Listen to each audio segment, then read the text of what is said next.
Hello and welcome to the Bravo Outsider Podcast. I'm your host, Craig Midwinter, joined as always by Dylan Ferguson. Dylan, how's it going? Pretty good, Chief. How you doing? Doing pretty good. Yeah, what's new with you? Not too much. Just getting some nice weather down where I live in Taglines, Quebec. My adorable little village, soaking in the rays, working in the garden. Just being a peaceful monk over here. Nice. Yeah, I love it. Love that for you. Well, we're going to get into Real Housewives of New Jersey and Real Housewives of Dubai, the premiere of season 2. Mm-hmm. No guests this week, so Dylan, you are our outsider. All right. I know you love that. I do. Where would you like to start? I definitely have a lot more to say about Real Housewives of New Jersey. This episode really caught fire. Dubai is new to me. I did not see the first season. I don't know if I ever told you that, but I have not seen the first season. This is all new to me. It might take me a little while to get my feet wet and to start to get my bearings on that. But why don't we just jump right into New Jersey, because I'm still kind of high from watching it last night and just really excited that it feels like it's really starting to take off here. Yeah, let's do it. Give us your summary. So we get a family dinner with Frank and Dolores, which was great. More details to come. A bit of go-karting, attempted bonding, lunch between Jen Ayan and Melissa, which went okay-ish. And then all of this, of course, is more of those reorganizing of alliances, retesting alliances that we've been seeing going on from the start, leading up to the big spectacular finale where everybody, or not everybody, but most of them are seated at the same table for a Boujie brunch in preparation for Danielle's Boujie Kids New York Fashion Week event. I've never heard the word bougie said so much in a 45 or minutes spelt span. so wrong. Yeah, I still feel like it's not being spelled the right way, but she gets to decide. It's her brand. Just a spectacular culmination of more or less direct confrontations, but also with like arcane rules of engagement that have been never made clear, but are obviously in effect, guiding this war, this odd battle that we get, which is just pure wonder and joy. Yeah, it's I agree with you. This was like a fantastic episode. We're starting to really see things heating up here. I'm curious if there's anything that stood out to you in terms of the artistic presentation of this. I don't think anything in particular stood out to me in terms of the artistic presentation. I feel like I've said this about the last couple episodes, but it's a good climax just aesthetically, just because they have like a nice setup for it. And just I just like, obviously a big dinner confrontation is a staple of the genre. But this is just a really good one, and the seating arrangement just seemed to work really well. The fact that you get like different sight lines from different characters observing each other, or like trying to not engage with each other in some cases, it just makes it visually dynamic, even though everybody is seated and nobody is actually moving. Just the way that we understand their sight lines, so we understand who they're looking at when their eyes move and who they're reacting to, makes it very, very dynamic and exciting to watch.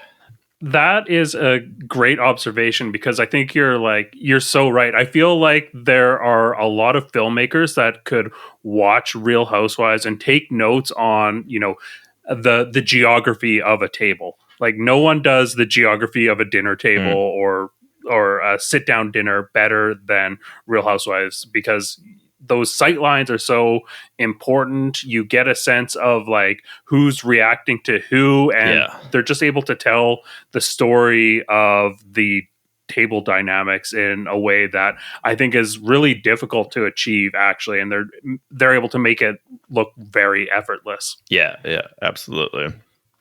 In terms of like what stood out to me with the artistic presentation of this, it was actually the scene that we got where we got the dinner or the lunch between Melissa and Jen Ayan.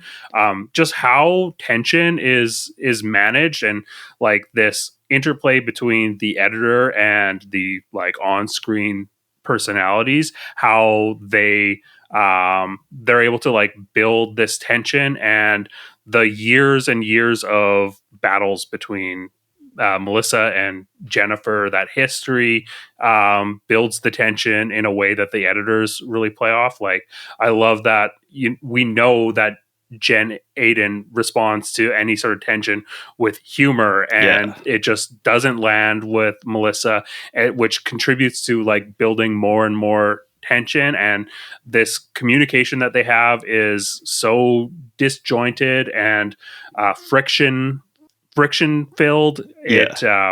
I thought that it was a really great scene. Like you said, it like ended up being a relatively positive engagement between the two of them, more so than we typically see. But I just thought that the way that the tension kind of ramped up, it seems like there's unfinished business here, and the way that they handled this was really good. Yeah. Also enjoy that when Melissa walks in, Jen just has like a bunch of ice and lemon slices just covering the table. The waiter comes by and is like, "Do you want anything?" She's like, "No, we're good on now." Like, okay, just gonna have endless ice and lemon, I guess.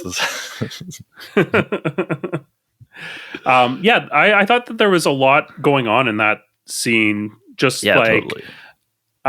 Melissa's confessional, where she's talking about, oh, Jen is exposing her like insecurities. I'll try to remember that. It leaves a question in the mind of the viewers, like, is she going to remember that, in order to move forward and build a relationship with Jen? Unlikely. Or is she going to use that to like potentially hurt her later? And I think it's TBD as to whether or not what Jen gave Melissa was this actual like deep rooted insecurity or some like actual piece of emotional information, or if it was just enough of a sliver of truth in there that it felt authentic, but it's nothing that Melissa cut her with, like the safety scissors of insecurity. Yeah, they do seem to be like, they get close to being heated, but then like after they've kind of said enough, they seem to almost bond over the fact that they're relieved that it's over with and that they don't have to go any further. So I'm not sure if the fact that they seem to be getting along at the end is like a sign that they actually feel like they're getting along, or they feel if there's a sign that they both feel kind of relieved, like, okay, that's like we've reached a point that's like we've said a bit without saying too much, and we're happy to leave it at that. Yeah, totally. I think it's like, I think the real kind of show subtext there is like they currently don't have any foundation to create any new drama between each other, because if they're in a full-blown Cold War where there is like no contact between Jen and Melissa, that really hampers the ability to create this conflict that we'll need in order to sustain this season if Teresa and Melissa are just not talking to each other. Yeah. How about a quote? Any quotes here that stood out to you?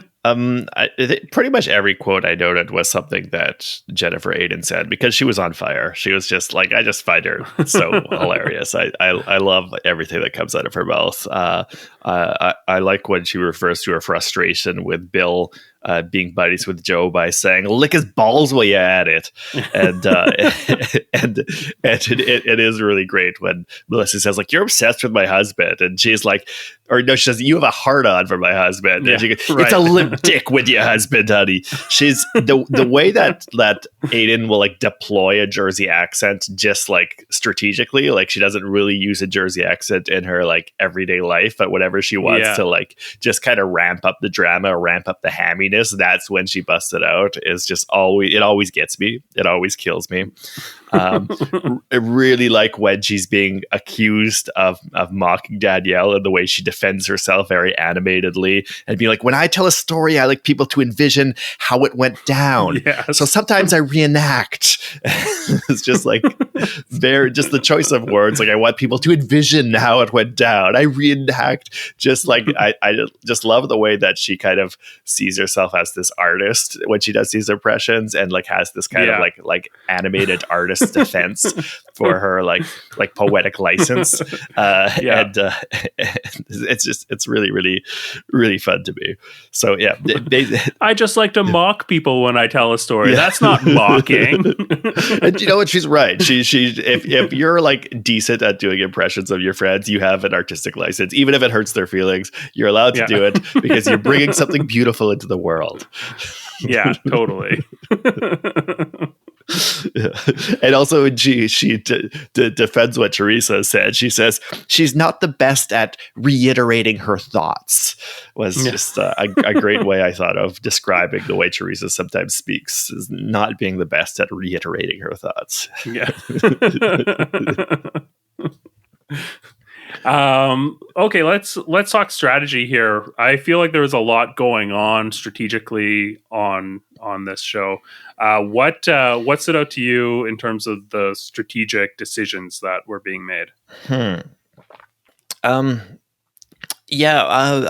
Oh man, it's just it does feel like we're just kind of falling back on a lot of the things that were just left unresolved from last season. And one kind of plot line that really interests me is Danielle's position within all this, because her position seems really precarious, and she's picked up on the kind of hint from that we got at the end of last season that she was being used this whole time, that she was being manipulated to be a conduit for information that on the part of Jen's and further back on the part of Teresa, and that feels like something that is a bit of a wild card in terms of how Danielle is going to react and who she's going to end up being an ally with as a result of that. So I feel like that's one element that could really influence a lot of strategy going forward, especially since we're seeing, like, this is Danielle's brunch. We see that she's going to have like a big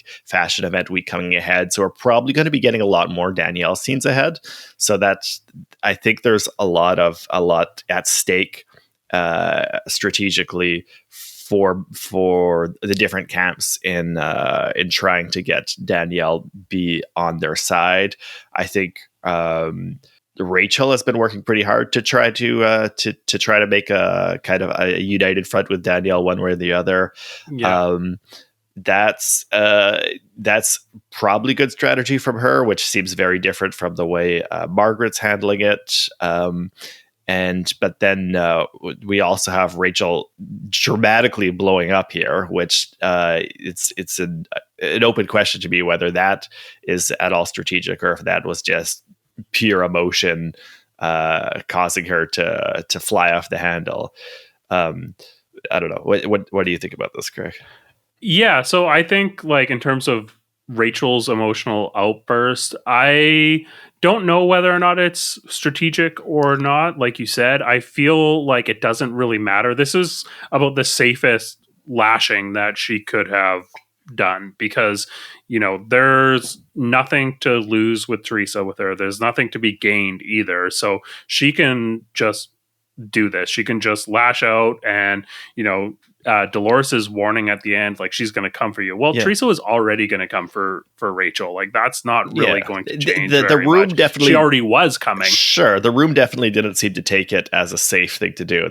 There seemed to be a lot of holding of breath. So, like you said, Dolores is warning, like, sleep with one eye open. After Dolores had not really done anything throughout that dinner, she'd just been sitting there until at the very end, she basically tells Rachel, like, "Oh, you don't know what you've done here." So it doesn't seem to be, from Dolores' perspective, a safe thing that Rachel did. But you're right. Obviously, she was already in Teresa's bad books. But I guess the question is, now, is Teresa going to make her, like, enemy number one or number two? I guess 1B. I think that, you know, maybe it wasn't the safest thing, but I don't think for the reason that Dolores thought. Like, I think Dolores' risk assessment was wrong here. I don't think that it's going to change her position with Teresa at all, but it might impact things with, you know, with Jackie. And I think Jackie is, like, maybe the main one who seems like, I mean, she even said nothing is going to make me mad at Teresa. She said that at the dinner. And so this is just, you know, firming up that divide between one camp and the other. And I think that, you know, Jackie seeing Rachel play her hand this like loosey goosey probably reaffirms her decision to sit on Teresa's side. I think that Jackie is maybe the most interesting piece of this episode from a strategic perspective, because she was just the whole episode being like, I'm a free agent. I'm a free agent. I want everyone to know that I'm a free agent. Yeah. Well, not actually being a free agent. She's like an agent in transition. She's moving, she's crossing the line and going from Marge's camp to Teresa's camp. I think it's kind of interesting for her to do this so publicly, like to just come to a dinner and announce that she's basically changing sides. It seems like maybe not the most strategic thing. Like, it's possible for that she could have been used as like a bit of a mole, but she's kind of decided not to go that route. She's basically, kind of waving her flag as an unsafe person to Margaret now, and she's not able to be used in that way. So I think watching the motivation of Jackie is going to be really interesting, or see how she's being used. I think that also takes away a lot of the need for Danielle to, like, Teresa doesn't really have that much of a need for Danielle, as long as she's got one other person other than Jen on her side that can, she can manipulate. I think that she's good, and she can, forsake Danielle. Okay. I don't know. What do you think about Jackie? I'm kind of confused about Jackie. Like I said last episode, I thought it was surprising that Margaret decided to just straight up attack her, and I'm not really sure where Jackie is planning to go with this, though I think you make a good case that she's like making a show of being an independent as a way to actually announce that she's taking Teresa's side. It's kind of like how in like the US Senate or whatever, you've got like Joe Manchin will be like, I'm an independent now, just as a way of saying I'm actually a Republican now, because it's like kind of like pretending that you have no affiliation because you've actually switched affiliation. Is kind of a fun way to read it. I don't. Yeah, Jackie was just like, she wasn't really involved in much of anything in the previous season. I feel like she never really got her hands dirty. She was very peripheral. I did think it was surprising when she kind of got like, she just started to get like really heated at the dinner, as if like everybody was attacking her when they weren't. Like nobody was really attacking her, and she just like, I don't need to bear all this on me, or whatever the hell she said, and it kind of felt like the general read of the room was like, okay, we weren't really talking about you though. But that seems to show a willingness to really get into the ring this time. So I'm not sure how to read it, but I'm excited to see her get her hands more dirty if that's what she's planning to do. Yeah, totally. I think like what she was reacting to was when Melissa came with a pretty good point that, Teresa has like attacked Jackie's marriage. Like that was a storyline in, I think, maybe Jackie's last season as a like full-time housewife before she got demoted to friend of. And that is very similar to what Rachel is reacting to.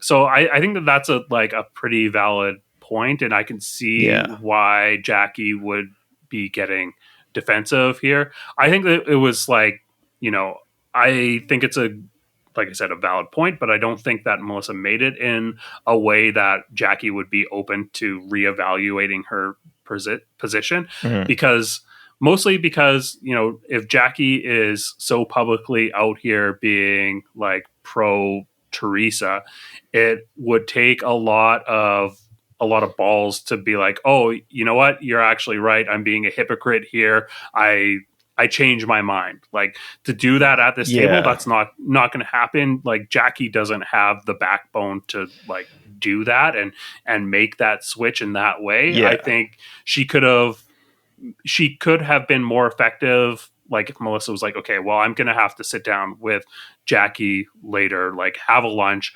go like hash it out and try to turn the tables in that way. So I mean, Melissa is not exactly the most strategic housewife, I don't think. So I think she was just being reactive there. But that adds to the like complicated dynamic at this dinner.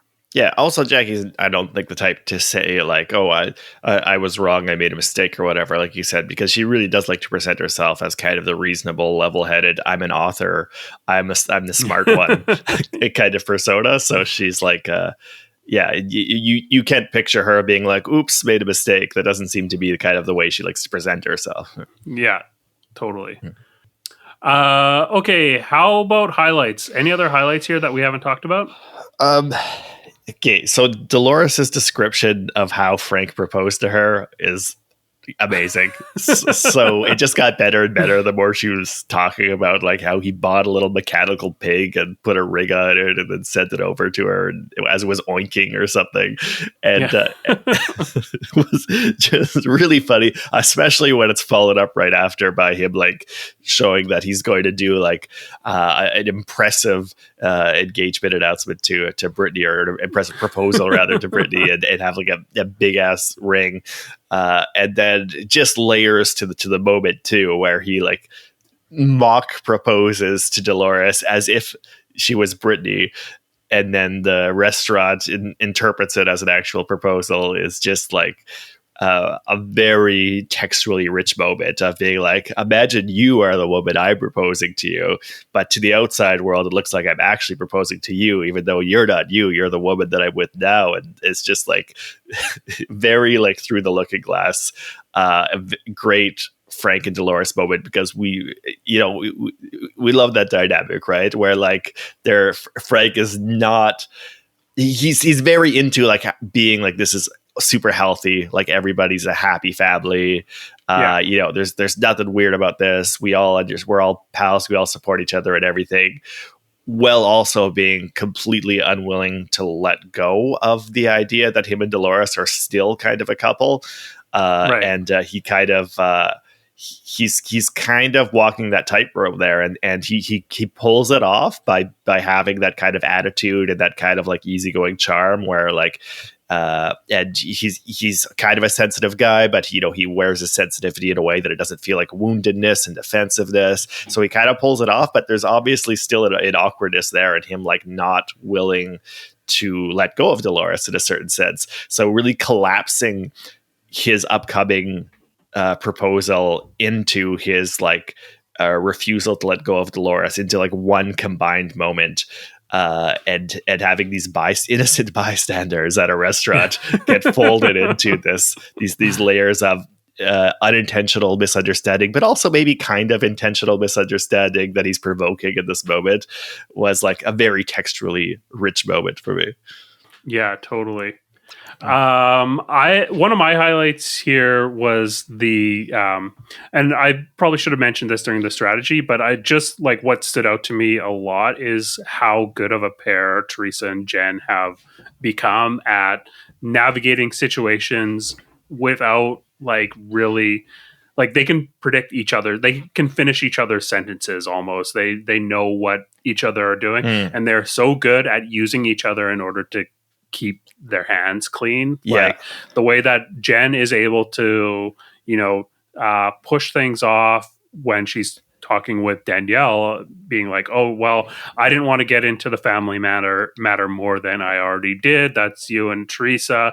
So I didn't like tell you that Melissa knew, because I would have to reveal that a conversation happened between Louis and Joe, which I don't even get the significance of why that would be a thing she would be concerned about. But she is able to say it in a way that comes across like so earnestly and authentically that like you believe that it could be, at least you believe that it could potentially be a motivation that she was actually trying to express some concern for Melissa.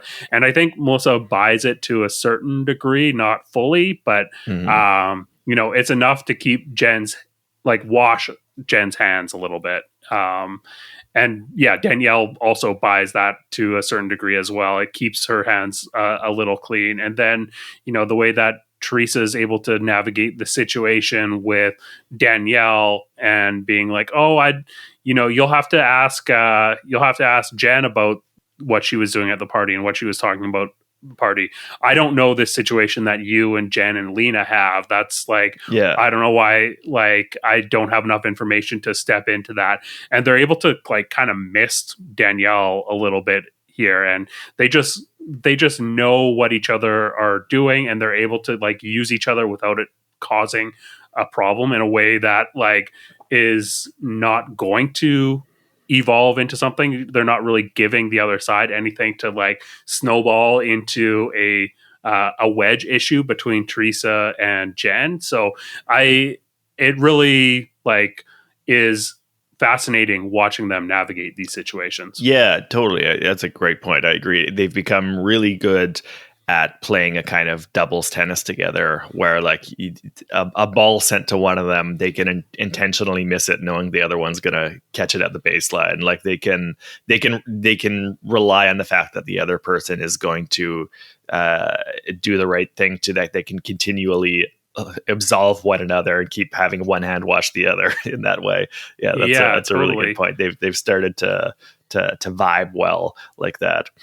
I also really like Jen Ayan and Danielle together. That's obviously a bit more of a volatile relationship because Danielle is still bristling at the possibility that she's just being used by Jen, but they just have a really fun dynamic for me together. They're both just such very expressive people, and having them sat together at that dinner was a huge part of why the scene really popped for me. I love Jen Ayan, like I said, having to defend doing imitations of Danielle while she's sitting next to her. And then like shortly after that, when Rachel goes off, we get a shot of both Danielle and Jen Ayan like avoiding eye contact and sipping from their drinks almost simultaneously. And then after Danielle starts getting worked up, he starts, making her big gestures and being like, you're talking to you. And Jen Ayan is sitting next there imitating her in real time.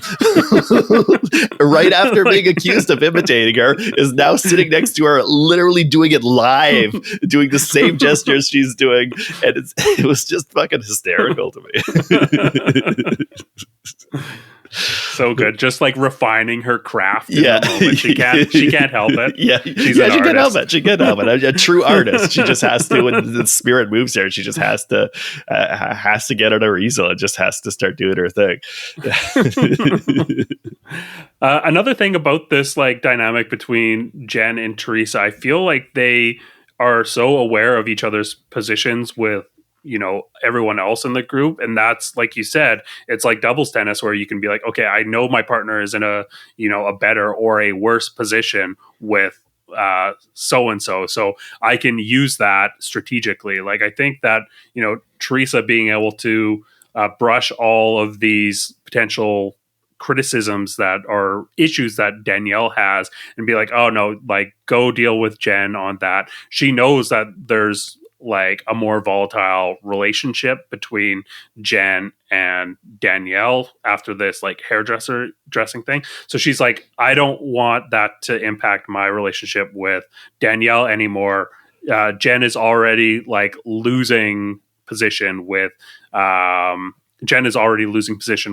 Danielle. So I'm just going to let that go. We're letting this relationship go. It's going to be a problem. Let's just let Jen take the full heat off of that. And it's, not going to be a bigger issue between me and Danielle. And I can potentially make up with Danielle later, or Danielle is going to be less useful to the other side in criticizing or attacking me because I have maintained this relationship effectively enough. Yeah. That's basically it. I mean, the entire blow up at the end was all one big highlight.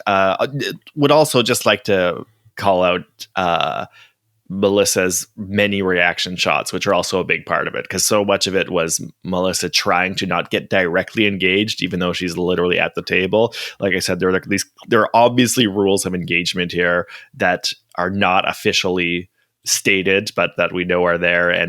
Right. And of course, the big one is that we know that Melissa and Teresa are trying not to directly engage, even though here they are sitting across from each other at a table. But they keep, in the edit, they keep Melissa so engaged in it, even when she's saying very little, except for the occasional phrase, because they keep giving her reaction shots where she's rolling her eyes or making "oh come on" faces, and that just that just really adds to the fuel to the fire too. Like that just really beefs up the scene of just making sure we're constantly aware of Melissa's presence and constantly aware of the fact that she's listening and implicitly rejecting all these things that are being said, even though she's trying to say as little as possible. Yeah, totally. All right, who are your stars here for this episode? You know what? I've been pretty negative, I think, towards Rachel since she's come on this show. I think that's fair to say. I think part of that is that, like, when Rachel and Danielle started at the same time, Danielle felt like an instant, like, rookie of the year candidate, and Rachel was not that interesting to me. Both Rachel and John Fuda, first John in like the first episode where he was the guy stirring shit, and now Rachel, who's blowing up, both of them have just like dramatically improved their game, and I have to admit that that I was wrong about Rachel. She is now getting very interesting and exciting, and loved her explosion. It felt genuine. It felt really heated. It was good. It was a good blow up, and it was a great way to end that scene, to have her just explode. And it's that great classic Jersey thing where it's like they've got their family unit, and when they feel their family unit is threatened, then you got to go nuclear.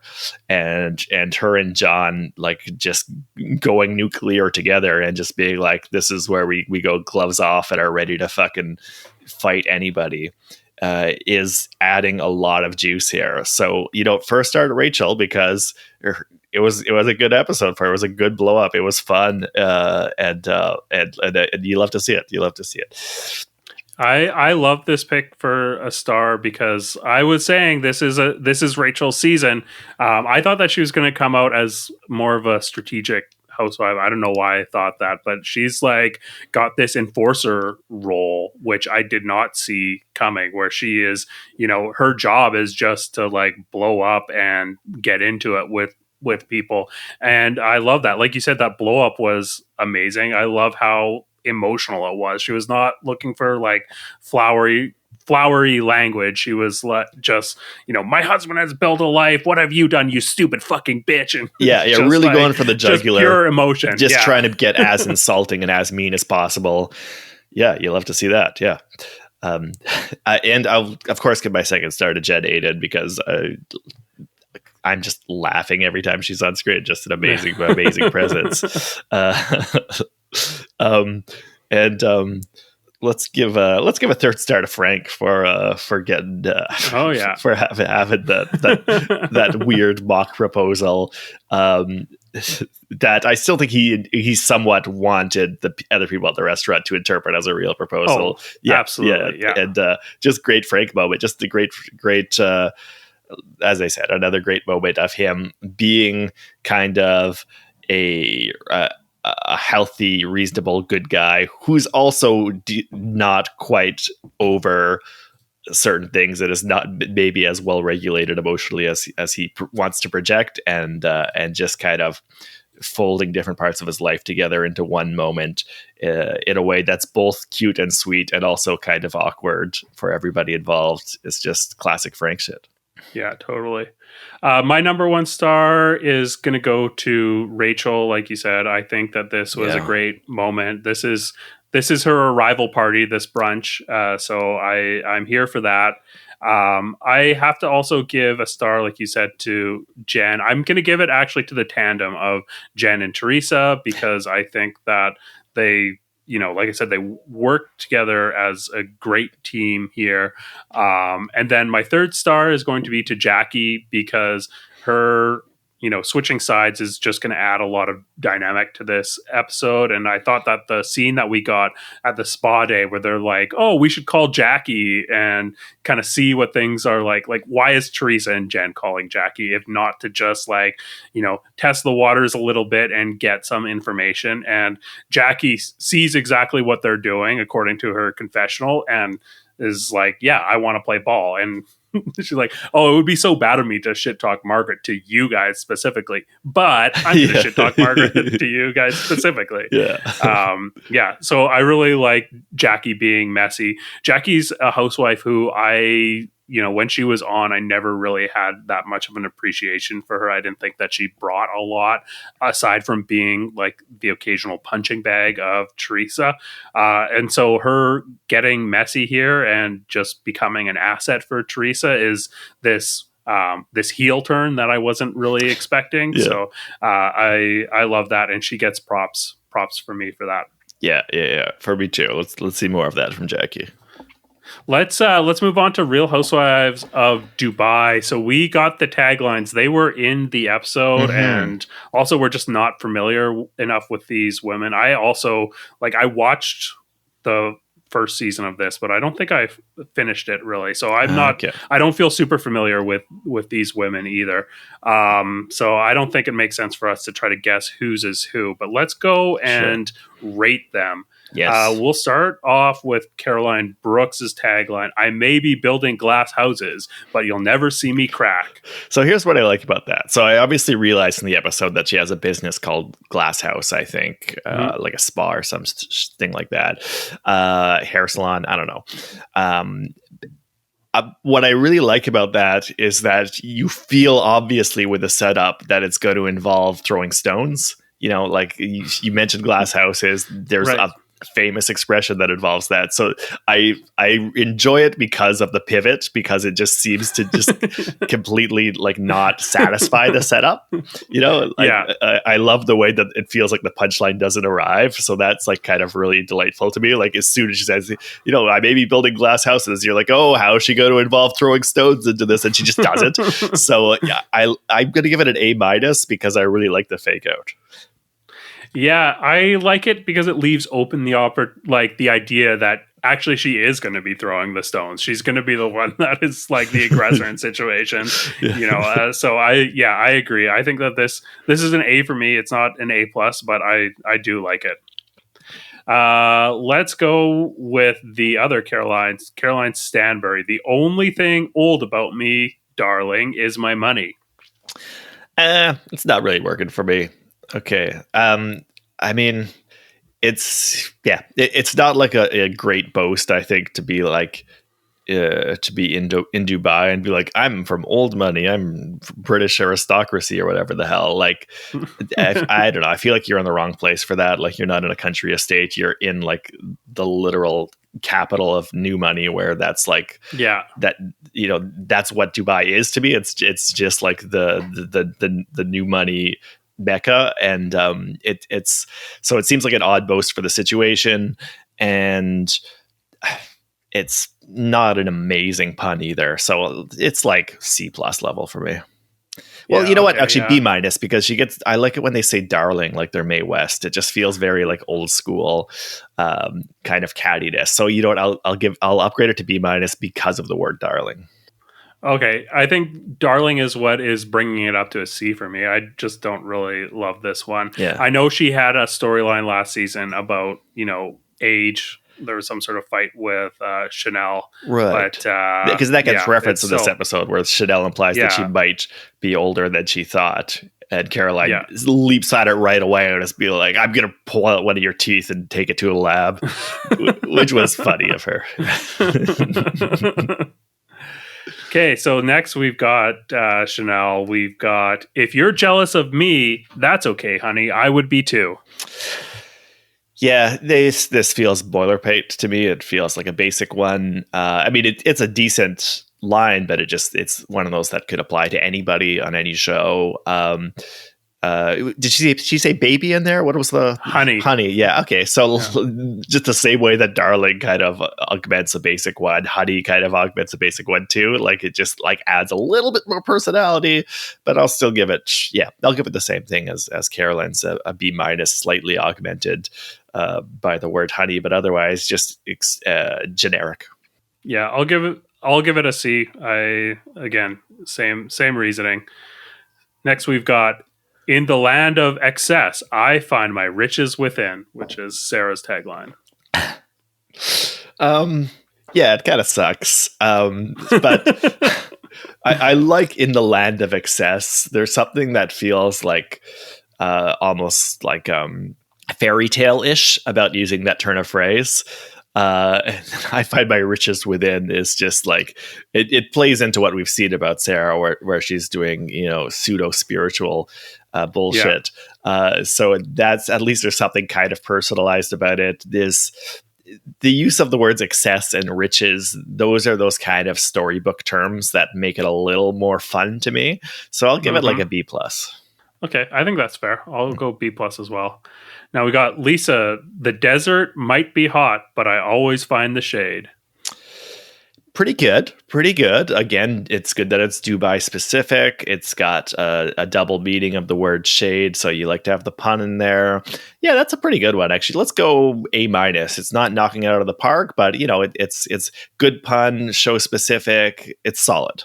Yeah, I think that's bang on. Great rating. And finally, we've got Taline, whose is take it from me. If you know how to stay chill, you'll never get burned. So a little repetitive when we're again going back to like, heat and hot and cold. But we're not using words like sand and sun that feel specific to the location, unfortunately. So it's not quite as good. I like using the word chill. It's just like it feels like a 90s skater kind of terminology, which is slightly fun to me, but it's not as good as the two that came before it. Let's like give it a B down the middle.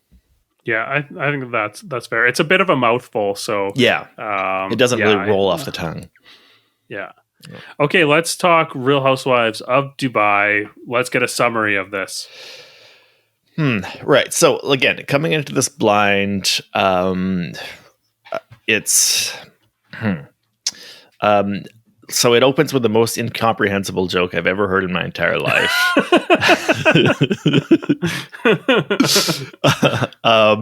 And like the shade that we get, I guess, is a lot of it involves the Taline, who I gathered, of course, is the newcomer to the show, and whether or not her vagina was exposed when she fell at a Beyonce concert.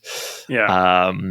Which right there, I've just made the episode sound a lot better to me than I realized it was. And as well as some drama over who had the best seats at a Beyonce concert. And potentially, I guess, there's two Carolines for some reason, which is can't they call one of them like Caro or something, or like, I don't know. Hey, we've done it with Lisas before. We've had multiple Lisas. That's true. So I think we can handle this. It's not unheard of. We of course have multiple Toms on Vanderpump as well. We can navigate this situation. We'll get through it. There's multiple Jens on New Jersey. True. We'll make it through. But yeah, in terms of drama, that kind of seems to be using Taline's fall as a way to attack her friend who is Carolyn B, I think is the name of the other one. Oh, but then also of course Chanel Ayan is angry at Sarah because Sarah made some comments about Ayan using her personal account of having suffered a female circumcision to play the victim card, which understandably Cheyenne is very angry about being attacked over on that score. So I guess that was the other like big drama moment that we kind of got at that brunch in the shade that they have at the end there, where everybody talks about how beautiful the weather is when they're clearly just hiding from the scorching heat in this wide open space with no vegetation that looks horrifying to be in. What did you think about how this episode was put together? So like visually, I should get this right out of the way. I don't know too much about Dubai. Obviously, I've never been there or anywhere close by. But to like my associations with Dubai are like it's the most evil place on earth. Like it's just like just as this, you know, this complete like incrustation at the top of global capitalism, where it's just like a completely soulless, phony city that's just exists as a playground for the most boring, richest people in the world, built on the backs of basically slave labor.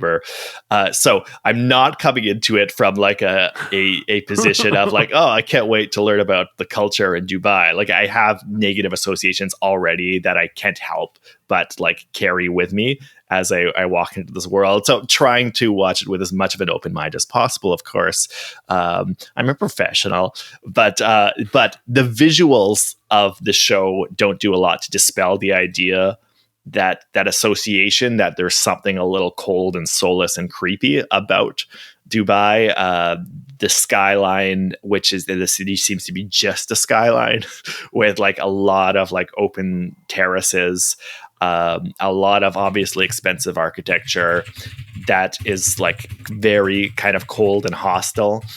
And like I already referenced the situation where they have their brunch, which just feels like a very unwelcoming space to me, and just have these like shining metal sheets baking under a hot desert sun is just like really gives a kind of hostile energy to the surroundings, I find, or just kind of a kind of depersonalized energy to it. Like I've when we've done Orange County, I've talked about how one of the things I like about the show is that it does kind of feel like a cultural void, but yeah, this is like a whole other level. Like Orange County is like the ninth ward of New Orleans compared to what we see in this show, where it feels like hospital level sterile environments, and I'm ready to lean into that. But that's like the one thing that jumped out to me just in terms of visuals is just the kind of environments like where they take the brunch in, which is going to give it a obviously unique energy that I'm interested to start to learn to get to know as I enter this unknown show.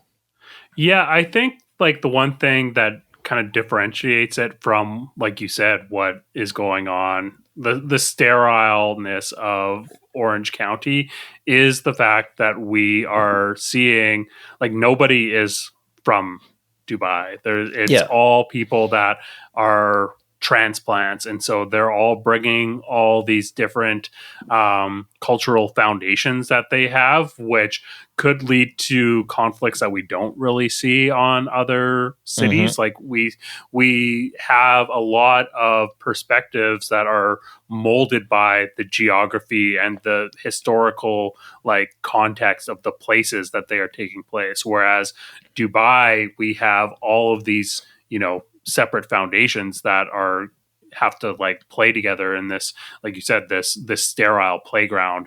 I think that could be interesting. Yeah, absolutely.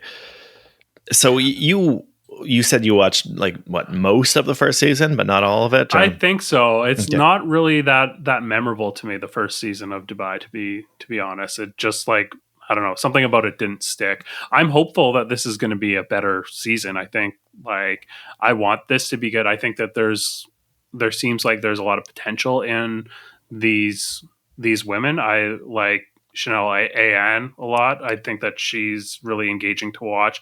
I think that Lisa also seems really engaging to watch. So that pair is a duo to watch for me. And then, yeah, I think Stanbury is also like, she's giving me Lisa Vanderpump vibes, the way that she is British. Yeah. No, but also like she does but also feel has like that a little very, bit of a, the very cultivated kind of British accent, that kind of like that accent that sounds like money. yeah. And she is doing like a bit of string pulling here. Like she's a bit of a puppet master where, you know, she sends Chanel Ayan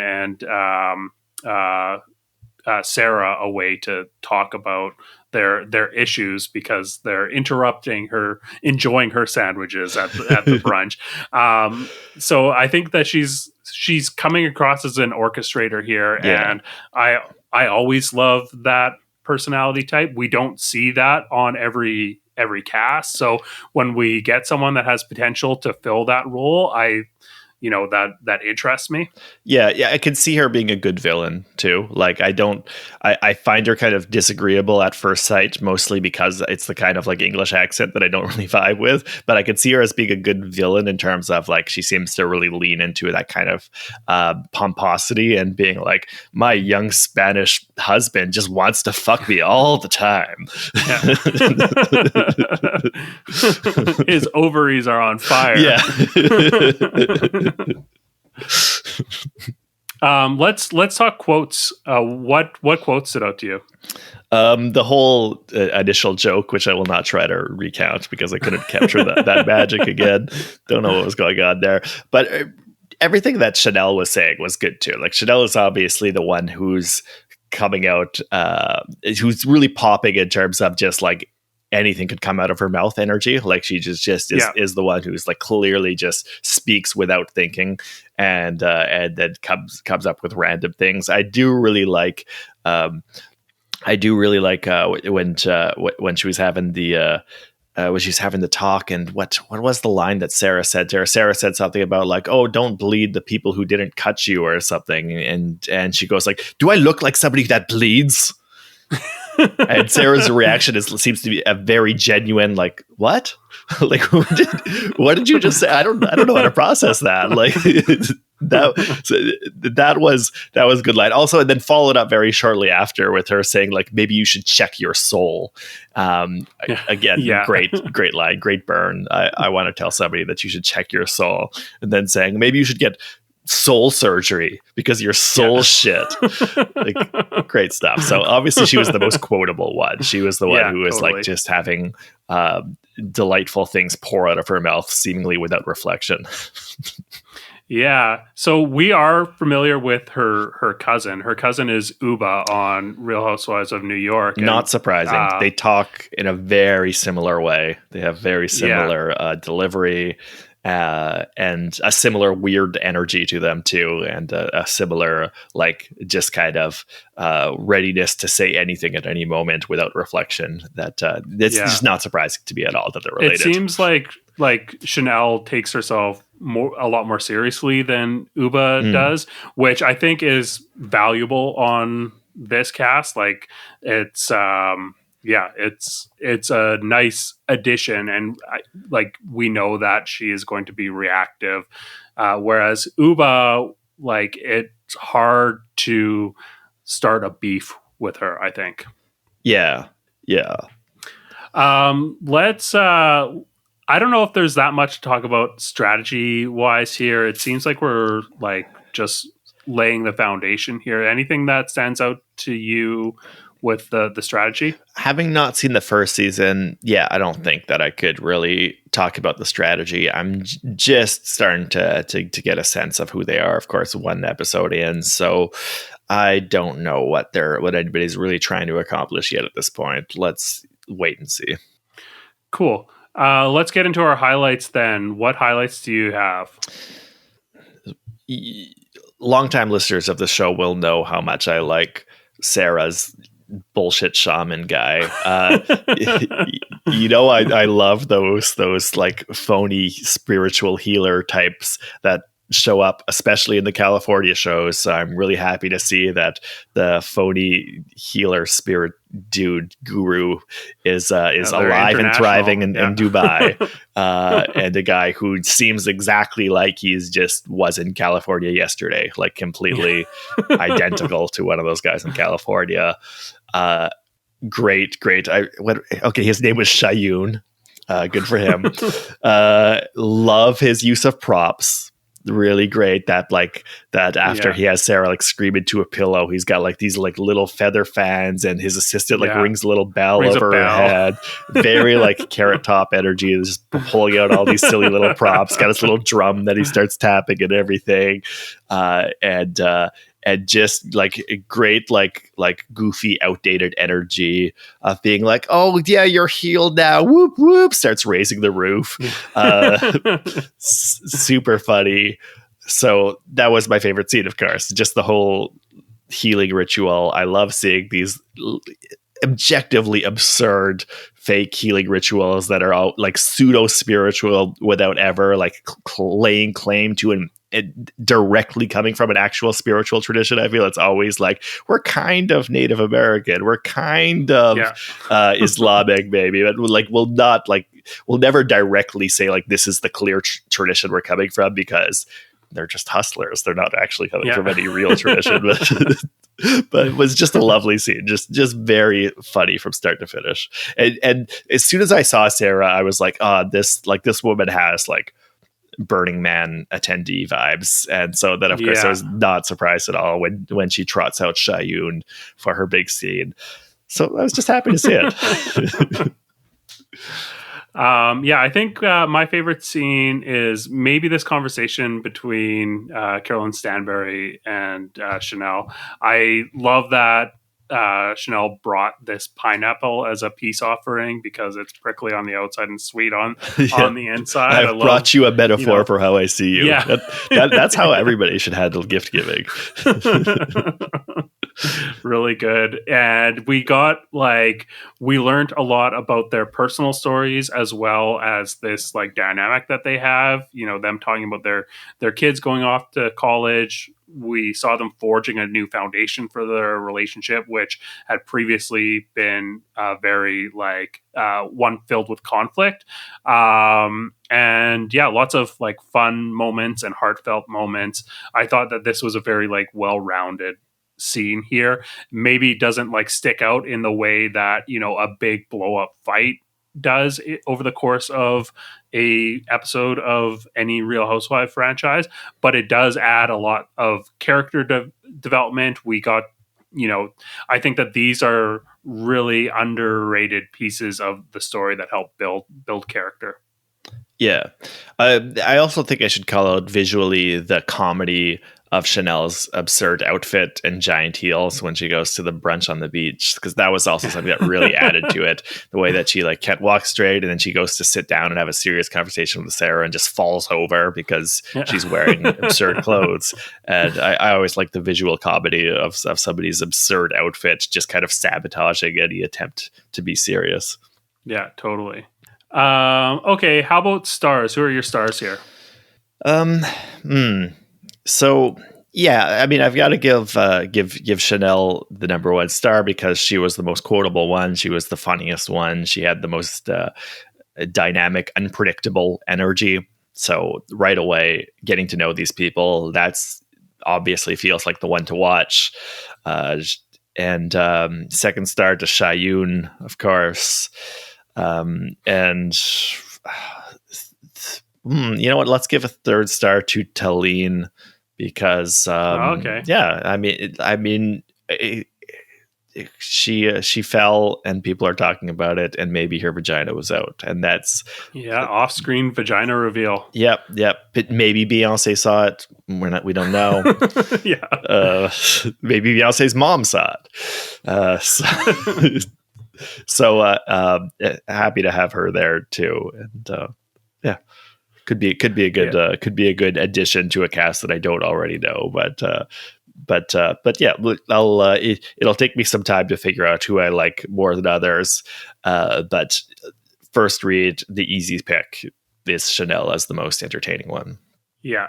I agree. Chanel is my number one star as well. Great quotable moments, well-rounded, like fun scenes and emotional scenes. We got to see her have conflict. I think that this is like she seems like the one to watch for sure. Also, great confessional looks. I think she was the standout for her looks. The whole like Queen of Hearts look where she's like covered in roses. I just really love that. I thought it was great.